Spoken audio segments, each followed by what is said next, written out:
Right then, boys and girls, so welcome to another CP Carpentry episode. Today's episode, worktops, and of all the things I wish I had audio to, for some reason I've got no audio on this, so sit back and enjoy. You're going to get a voiceover for this one. So get yourself set up nicely. I highly recommend these tough build C700 sawhorses, trestles, whatever you want to call them. They've got these little funky slidey inny out things on the edge where you can put 4x2 down and then you can support like worktop or sheet material or anything like that. So here we go, I unload the van, I get everything out, I make sure I've got it the right way round so that the nice side is up. I'm then going into my customer's house, I measure everything, and because I know it's being tiled, I can just allow 5mm either side, so like 10mm all round. Worktops are notoriously hard to fit in tight areas, so there's no point trying to get too tight with stuff. You're much better off allowing 5mm all round, 10mm total, knock off your length. But yeah, absolutely, just then you see me check the corners for square. Absolutely check your corners for square, because there's nothing worse than you measuring one edge and the back edge or the front edge or the other edge is a different size, and then before you know it you've cut too much off and you can't add some on. Right guys, so here we go, we've got this beautiful worktop from Howden's, nicely protected, bit of cardboard. So I get some frog tape, some low tack green frog tape, and I put that exactly where I'm going to cut. One, I don't mark my actual worktop, and two, it helps stop the edge splintering out. And with this, I'll just get this into position. Makita guide rails, they're amazing. I'd always recommend, if you're new to them, using the clamps. Every time I do a kitchen worktop, I change my splinter rail so that to the millimetre that guide rail is honed in and tuned in to the exact blade and the exact position of that blade in my rail saw at that time. Doing this makes this just as accurate, in my opinion, as using a half-inch router. And a blade in this from Screwfix or Saxon's blades, I'm probably looking at like 17 quid to £20 for one blade in this, and I can do multiple cuts, so I'll just trim this edge off, compared to burning out a 25-35 pound cutter that I can only use about 4 times. So just to neaten this up and make sure that this is perfect, I go lay it down on an edge where I'm not going to scuff my worktop, and then I just set this up and I just take off the excess of this rubber, making sure that that is 100% zeroed in. So using my Makita guide rail and these clamps, I lock that in position, do a nice clean cut. I score the top and then I plunge all the way through. And what an awkward time for a battery to die with a cordless tool like this. So I told you guys that I like to mask up, one, so that I don't mark my worktop, and two, it saves the edge splitting out. Obviously I'm using this anti-splinter edge on my guide rail, but equally having this on there leaves me with an amazing, fantastic cut. I actually doubled up the masking tape on this, but you ready? Here we go. Oh, look at that. If that is not perfect, then I don't know what is. Right, here we go. So, some people ask why a kitchen's so expensive to install, and I can nicely tell you. It's the fact that we have to do a little slow dance with a 80 or 90 kilo piece of worktop into the fresh, new installed kitchen, and not dent the worktop or ding any of the new cupboards. That is where the cost comes from in fitting kitchens nicely. So, construction, it's all a bit of a guessing game. I can normally preempt when something won't fit, and today was not my day, and I didn't foresee this. I thought I was going to have enough room to slide it round and under, but I couldn't quite get it high enough because the bottom of this unit on the wall here stopped me lifting it high enough. It was probably 20mm too big. It just stopped me pinching it and sliding it in nicely. So annoyingly, this unit has got to now come off the wall, go outside, fit this bit of worktop, not once but twice, because I've then got to take it out, router it so I can do my biscuit joints and my dog bolts. Oh, we love a struggle. Here we go. Right, so just do this little sing and a dance. Do you see that there? Just how I twisted that in, that unit just stopped me. Right, so time for this sink. So I grabbed my square, I'm marking out where the centre of the unit is, and this is then going to identify where I need to put the bowl. So this is a bowl and then a draining board. Some people have a bowl and a half, but this one is a porcelain, ceramic-y, I can't think what it was now, but yeah. So I'm going to mark out the centre of everything on this sink, and then try and allow for some tiles at the back, and then work out the centre minus my tiles. So I make sure that I'm checking my edges to make sure that I've got enough room and it's not too tight. Again, if you've got like 3mm each side, like 6mm all round, this will just sit in there nicely. There's nothing worse than trying to be cutting it perfect and you'll just end up cutting it 3 or 4 times. So just give yourselves like 3mm left, right, back and front, 6mm all round, and you'll be golden. So this worktop and sink has actually come with a lovely template, but we don't need that. So it's straight out with the masking tape. So most of you guys as DIYers are probably going to find this hard, but I promise you worktops are not that hard. It's break it down, process of elimination. So measure out on the back, say 20mm, 18mm for some upstand, or 15mm if it's tiled, but double check that, guys, because I don't know what tiles you're fitting. So once you've allowed for your tile, take the final measurement, which is normally about 600, hence the worktop's about 615, 620. Do some little maths on your phone or your calculator or in your head if you're that clever, and find your centres. Just work everything out to your centres. I like to set my sink back quite close to my tiles or upstand, not stupidly close so that they touch, but I like to send them back because I find it really annoying when kitchens are fitted and you've lost all of your rail out of the front, and then the doors have got no strength, and then they don't close, and they, yeah, la la la la la. So nicely, I like to set my sinks quite far back so that I don't interfere with the front rail. So then I use my guide rail here and I just template this out, and then once I'm happy that this is all correct, we then take it outside and we start cutting. Right then, guys, so now that we've marked this all up, and oh, there's my finger. Oh, we don't want to be doing that again. Let me go get ready outside, and then here we go, like a magician. We move this around. Will he get it out without denting anything? Yeah, we're out and we're safe. Right, so now I get my guide rail, and again, I'm using the rail saw, the Makita track saw, whatever you want to call it. This time it's just for the sink. I'm not using my clamps. We are trying to be more health and safety conscious, so you can see I've got my Pit Viper sunglasses on here just to block out all the dust that flicks up. Then we're just going to jigsaw the last little bits of these corners out, peel away the tape to stop the anti-splinter as well as the anti-splinter on the track saw, test fit before we take it back into the property. The amount of times as an apprentice I cut this out, put it in the house, then went and took it, and then went to try and fit the sink, and lo and behold it didn't fit. I can tell you, be wise guys, learn from my mistakes. Fit the sink outside before you carry all of this in.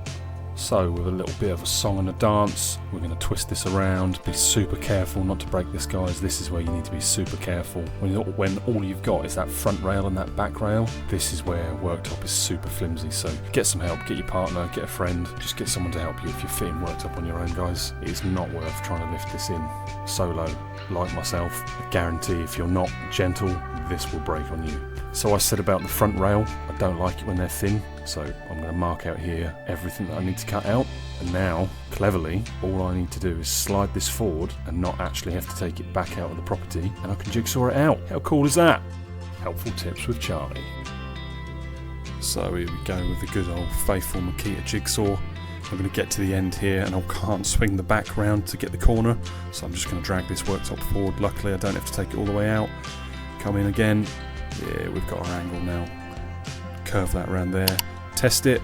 Oh, it fits first time. Smash the like button. When I get good enough, guys, I'm going to start charging. Right, this is a square cut. I'm not going to bore you with it. We masked up exactly the same as before when we cut it square. It gets interesting when we get back in the property. So, it seems like we need this top corner cut out. So, I actually know that this is just a box in and it's just a saw stack because I exposed it earlier in the job when I had to fit the unit in here. So, I could just cut the corner out, but instead, I'm going to check how square this boxing is. So, that's pretty pretty good. So we're going to roll with that, and we're going to check that side, and yeah, that side's not too bad either. So I know how deep I want to be, and I know how far out I want to be. Now is all I had to do was connect the dots, but I don't want to come exactly where that is, because if there's any kind of gap, it will be seen.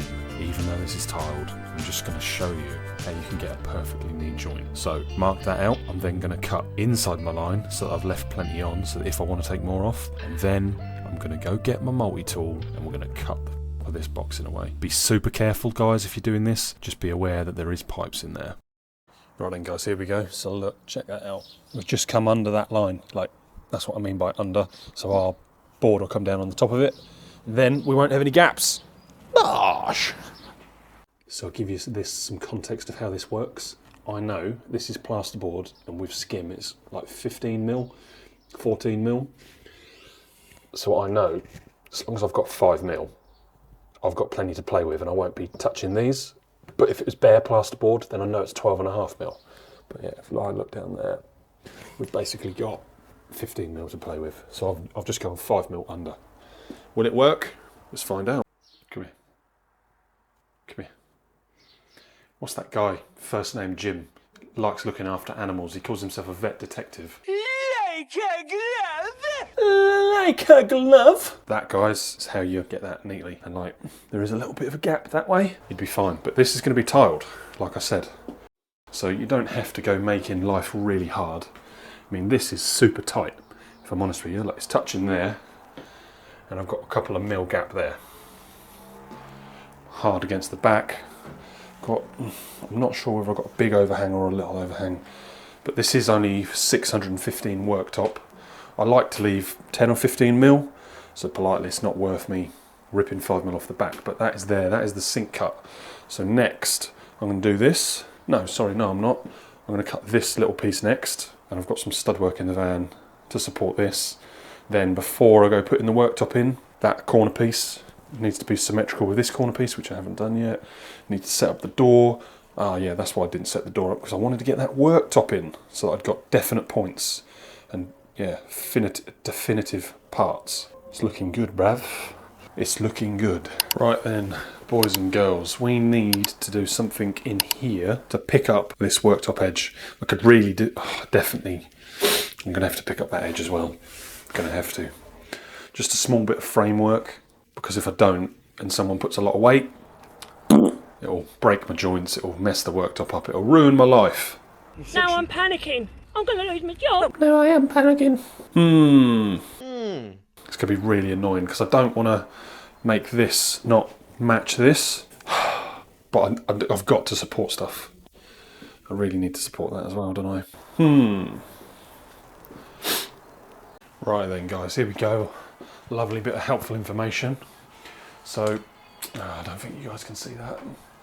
If I sit you there, can you see that? Probably not, because I'm probably in the way. There is a line there. So look, I have 2 blocks down there. So one's a sole and one's going to be a head. But I put both at the bottom so that I can just stand a leg right there, make my little mark, make sure that I'm upright, and then just go hand cut it. And then like that, you see the back one's ready, I'm getting the front one ready.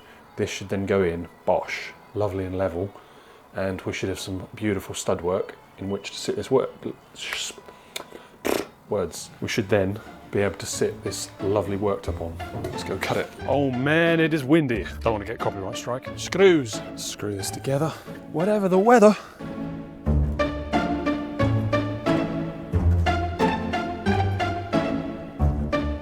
Front, back, top, bottom. Stick. Put some stick on and get a shift on. Hello, baby. Yeah, mate, you? Ely, Chloe's, that kitchen. No, I haven't, mate. No, I feel like I've lent that to someone. I don't know who. Yeah, Liam, of course he has. He's got 2, mate. Mate, might even have 3. I don't know, mate. I can't speak for him. If you left it with him, he'll 100% look at it, diagnose it, and tell you what's wrong with it. To diagnose it, because it might take them an hour, mate, to scan it and find the fault and tell you what's wrong with it. That's more than plugging it in. They'll tell you exactly what's, like, yeah, don't get me wrong, if you just want it plugged in, Liam and S&G are not really the garage to do it, but he might help you out, mate. I can't speak for him, nicely, I can't speak for him. You can try, man, you can try. He's a lovely guy and he loves to help. Yeah, I will. I feel like, come back at lunch and plug it in, or let's say book it in and we'll look at it at a later date. But I was like, nicely, John, I know they're very busy. So heads up, John might be on his way in. Still recording, that's still recording. Oh, come on, baby. Don't do this to me. We've got a knife. Of course we've got a knife. Don't get that messed up. Here we go. All of that down there. All of that along there. Right, let's go stick it in. Right, he said he's going to go live today. It is Wednesday the 16th of April. I've boshed that in there and I put that down to the floor. I would love to put like more support in here, right? But I'm considering people need to get pipes around here and all other sorts of stuff.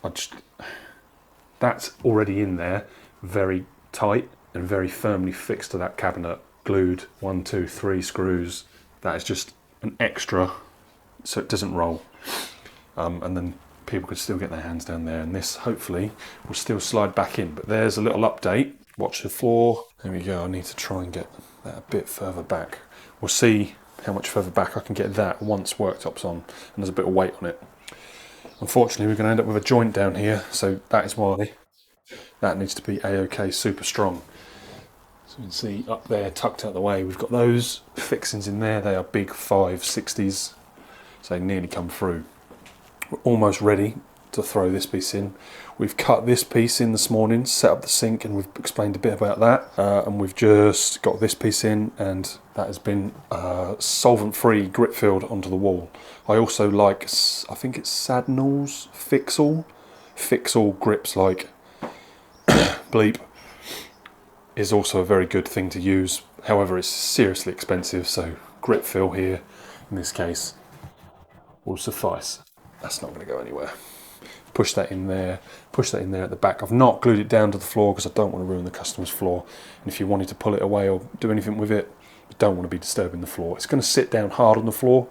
That'll be enough to keep everything in place. Now I need to set up this corner post, and then once I've set that corner post up, this is then going to be a filler. It's a really awkward filler, but that's essentially what it's going to end up being. Yeah, there's your little update, guys. I am going to be going live with this shortly. It is 20 to 1. I'm going to go run off in a minute, get some food. Then I think 1 o'clock till 4 or sort of whenever I'm done this afternoon, I'm then going to worry about cooker hood. Haven't put the cooker hood in yet. I'm then going to start considering cooker hood stuff. Right, let's get organised. There's your little update. Guys, if you've never seen me live before, consider going onto the main page, going onto my playlist tabs.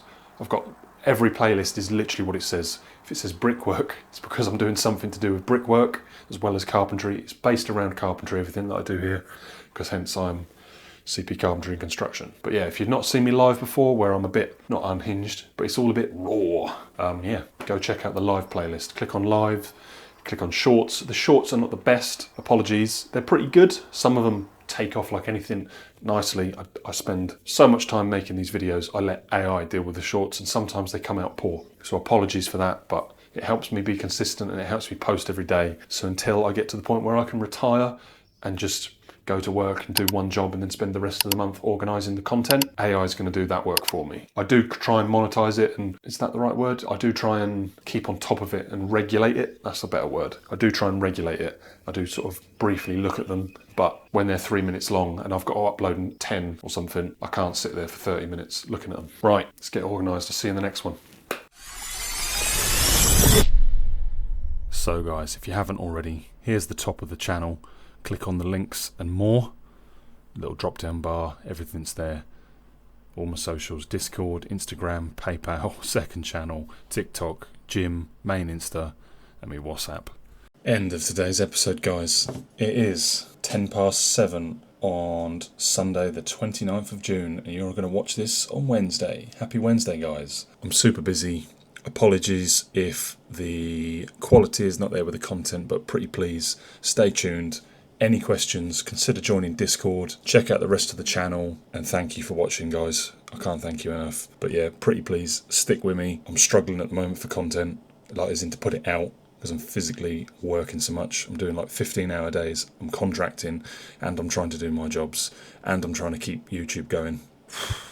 I'm now going to start editing the next video at 7 o'clock on Sunday night. Thanks for watching, guys. I'll see you at the next one. Peace. Bye-bye.